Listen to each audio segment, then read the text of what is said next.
Bonjour à toutes et à tous et bienvenue dans cette nouvelle vidéo du Salon des Arcanes pour découvrir le Sci-Fi Tarot de Todd Alcott.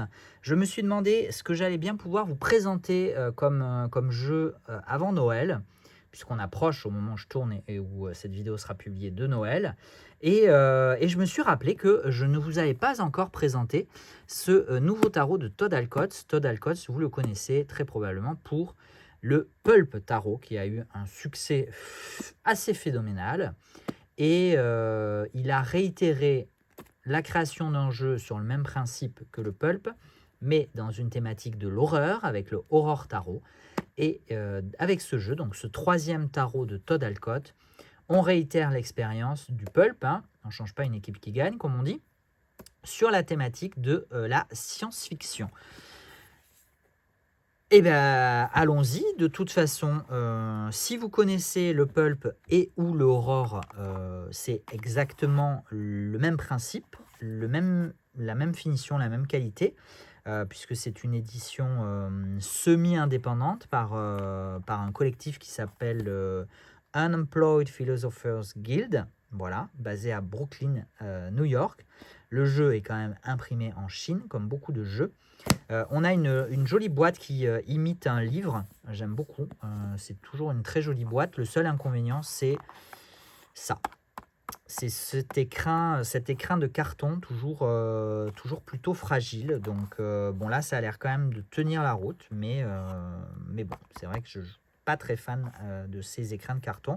Et on a un petit ruban pour retirer le jeu plus facilement de sa boîte. On a un Little White Booklet, un petit livret blanc, petit mais quand même intéressant, puisqu'on a donc un paragraphe d'explication, de description pour chaque carte. Mais si on lit bien...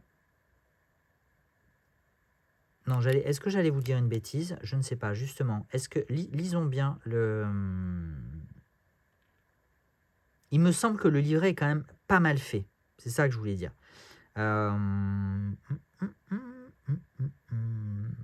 Il faudrait que je le compare. Évidemment, je ne l'ai pas prévu, hein, comme d'habitude, dans ces vidéos. Il faudrait le comparer aux autres livrets, voir si c'est juste un copier-coller et qu'en fait, on réimprime à chaque fois la même chose, ou s'il y a une adaptation par rapport au jeu. Je pense qu'au moins pour les majeurs, il y a une adaptation aux illustrations du jeu en question. Je ne suis pas certain pour les mineurs, je pensais que c'était le cas pour tous. Mais si, vous voyez, là, on parle bien de la description. Donc, je pense qu'il n'est pas systématique sur chaque carte, mais à mon avis, le livret est quand même pas mal fait, avec des... où vraiment on part de l'illustration pour le petit paragraphe de description, ce qui n'est pas toujours le cas. Qualité moyenne, hein, par contre, c'est le problème des impressions de maisons d'édition semi-indépendantes, enfin pas toutes, mais certaines. On est du coup sur une qualité un peu moindre, mais on est aussi sur une gamme de prix moindre, hein, puisqu'on est à un jeu qui doit être à 38 ou 39 € de mémoire. Donc un jeu entre le mass market et le tarot indépendant et auto-édité, même si les tarots mass market ont plutôt tendance à se rapprocher de ces prix-là. Hein.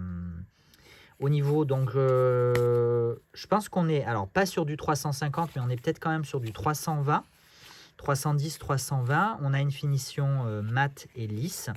On n'a pas de finition de tranche, hein, on n'a pas de couleur de tranche, on est sur un fond des tranches neutres. Un dos de cartes sans grand intérêt, mais voilà. Et par contre, du coup, on a des bordures. Voilà. Mais encore une fois, les bordures, je comprends que ce soit assez essentiel dans l'impression des jeux. Ça permet du coup d'avoir des coupes qui ne sont pas toujours parfaitement régulières, à quelques millimètres. Et du coup, au moins, on ne risque pas de tomber sur une coupe irrégulière qui entacherait l'illustration.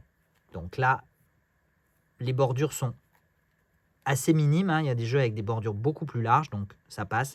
Et d'ailleurs, au niveau de la taille, on est sur un format classique. Donc on y va pour le Sci-Fi Tarot qui donc reproduit des vieilles affiches, s'inspire du principe des vieilles affiches de films notamment, pour, sur la thématique en l'occurrence de la science-fiction, pour ce tarot.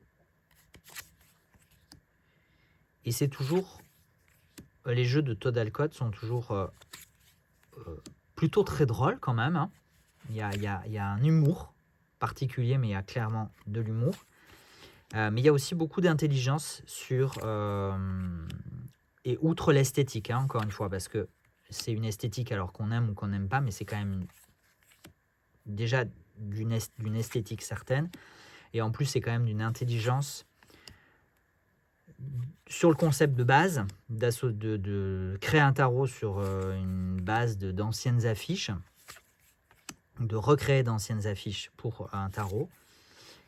Et souvent, parfois, il y a des des sous-titres, il y a des petites phrases qui sont, alors pas toujours. C'est ça qui est un petit peu déroutant. J'avais fait la réflexion dans la vidéo du Aurore Tarot, je crois. J'avais fait la réflexion que c'était un petit peu déroutant de ne pas avoir systématiquement une petite phrase, un sous-titre. Mais quand il y en a un, c'est toujours assez intelligent. Et souvent assez drôle. Donc voilà, bon bref, je m'égare un petit peu dans mes explications. Ça meuble, mais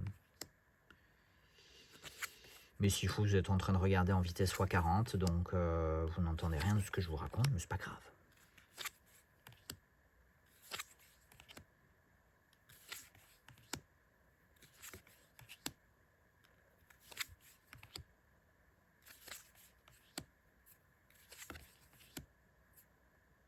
Il y a une petite pellicule vous savez, je vous le dis de temps en temps, sur les cartes au début, une petite pellicule, je pense que c'est de la poussière de papier, hein, tout simplement, d'impression. Donc c'est vrai que c'est pas hyper agréable, mais c'est le genre de truc qui se règle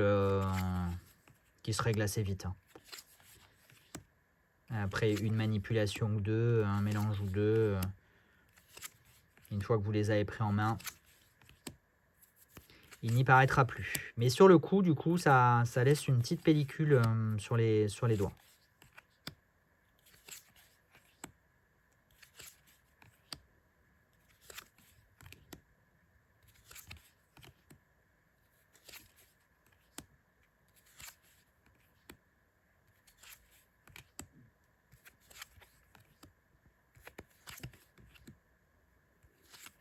Alors, où Todd Alcott s'arrêtera-t-il? Je ne sais pas.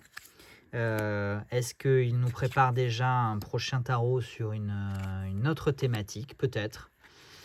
C'est un principe déclinable à l'infini, donc peut-être qu'on se retrouvera un jour avec une collection de 10-15 tarots de Todd Alcott. Voilà, tant que ça marche, je pense qu'il continuera à en faire.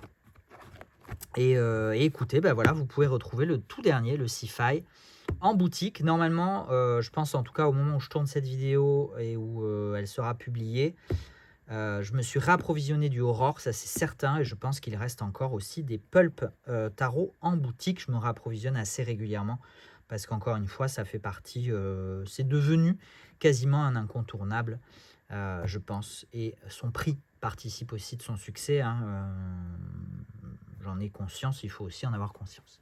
Merci beaucoup d'avoir suivi cette vidéo. Je vous souhaite une très bonne journée, soirée, après-midi, nuit, comme disent les influenceurs, créateurs, créatrices de contenu, podcasteurs, podcastrices. Mais bon, bref, vous avez compris. À la prochaine. Ciao!